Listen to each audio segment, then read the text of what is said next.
Hey guys, welcome back with me again in this channel. So on today's tutorial, I'm going to show you how you can fix the CapCut smooth slow motion not working, especially in CapCut PC. So if the smooth slow motions looking jerky, laggy, or maybe not applying correctly to your projects, this is how you can fix it. First, you need to close the project first. So close it and you'll see this CapCut homepage interface. Now you can just head into CapCut settings, click on the gear icon, click on settings, and here you'll see the draft tab. So just clear up the cache.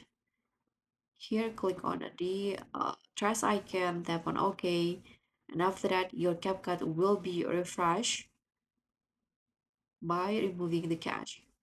So thank you so much for watching. I hope you like this video. Please give a like, leave a comment, and also click on the thanks. Bye.